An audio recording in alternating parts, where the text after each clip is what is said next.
Aggarwal, head of BFSI research at Motilal Oswal, joining us on the show now.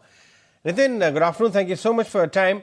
Now, what is happening is that this entire bond, the impact on the bond market from the India's inclusion as far as JP Morgan's index is concerned, there is a view that it will attract a lot of flows, but staggered over 1 or 2 year period of time. In fact, Citi even came out and said that they expect the 10-year bond yields to fall to 6.8%, because of this.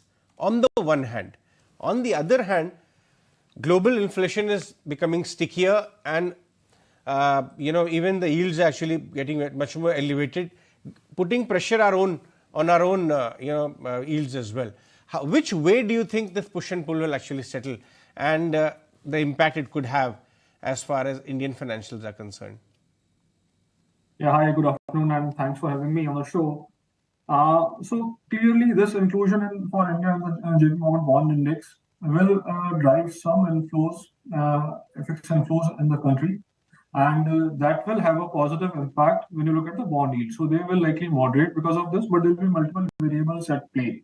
So you will see likely some decline in bond yields and ceteris paribus, and some appreciation will also follow through in the currency.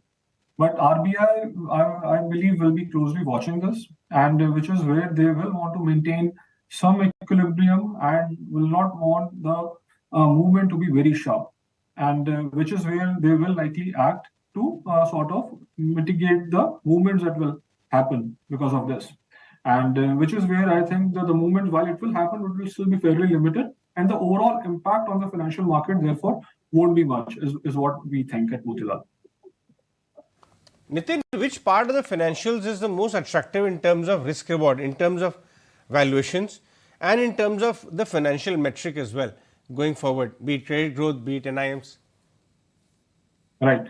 So, see, from this particular development, you will see some moderation in bond yields, and PSU banks are one which typically loaded more with the G6, and their SLR ratios are invariably higher in the banking system, and they will likely benefit, therefore, from the moderation in bond yields.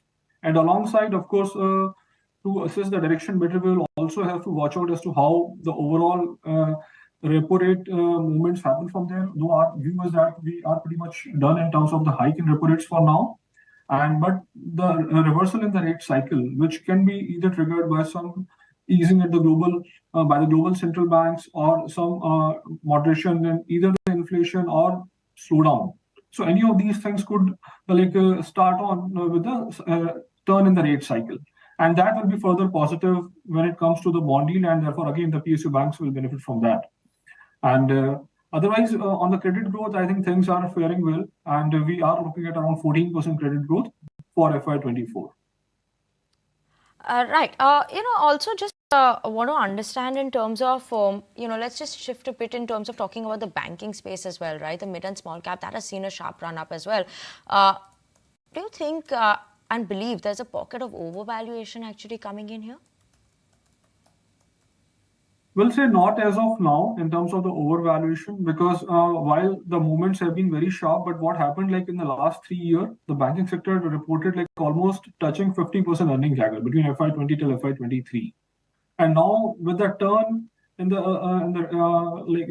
rates looking to have peaked out, the deposit costs moving up, and the earning growth therefore is showing some signs of saturation, and we are expecting that to come close to now 18 to 20% run rate when you look at over FY23 to 25.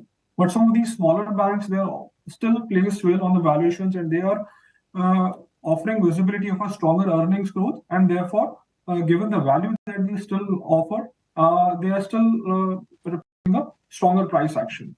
And you are witnessing that happening in many of the mid-cap private banks and even the PSU banks, because time and again PSU banks undergo a period of consolidation, but the 1% ROA visibility, which used to be pretty much a question mark when you look back a couple of years back, today we are talking that 1% can move towards 1.1 or 1.2 at the sector level, and which is where the performance has been buoyant, and after every sort of consolidation, you see them bouncing back, because the overall multiples are still below 1 for most of the public sector banks.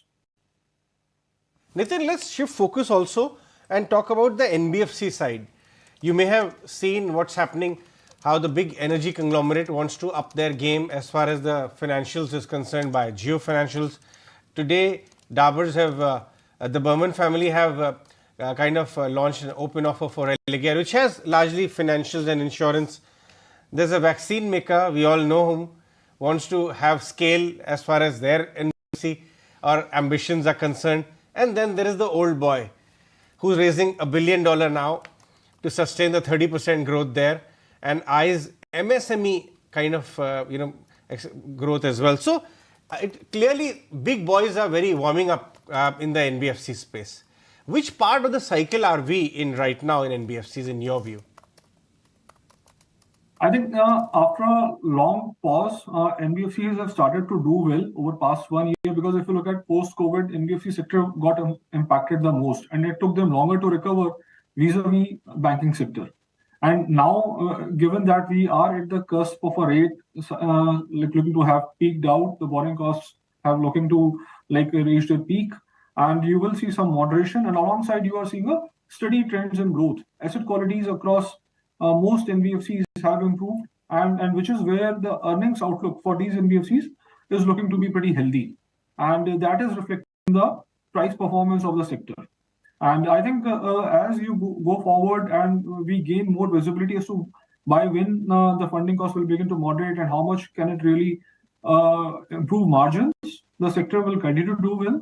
And alongside, because of the distribution which is expanding and the focus for these NBFCs and the MSME sector overall, wherein most of the NBFCs are centered around, that space is doing really well.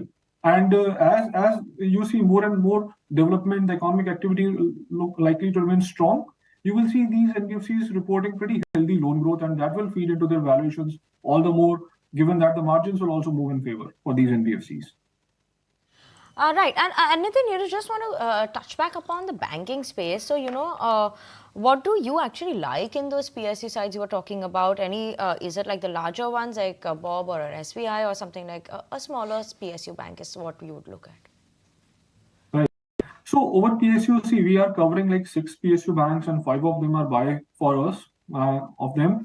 And we continue to maintain our preferred approach towards SBI, Bob, and Canara. In fact, we added Bank of Baroda last year in our model portfolio, and the last when we wrote on it. And from here on also, we think that these PSU banks, because ROEs are sustaining around 17 to 18% or so, and their loan growth also are like around somewhere around 13 to 15% on an average is what we are looking at, especially for the larger banks. And which therefore, with the sort of multiples that they are at, which are all still below book, they can continue to give very healthy returns over the next 2-3 year period. And so we continue to prefer SBI and Canara Bank within this pack. Bob has already done quite well in the recent period, but we continue to like that also from a longer term time period. Right, Nitin, thank you so much for joining in with us this afternoon on ET Now, as well as giving us an understanding in terms of the impact of the bond inclusion. How do you see that moving, as well as banks and the rallies, and where do you see value coming in as well? Surely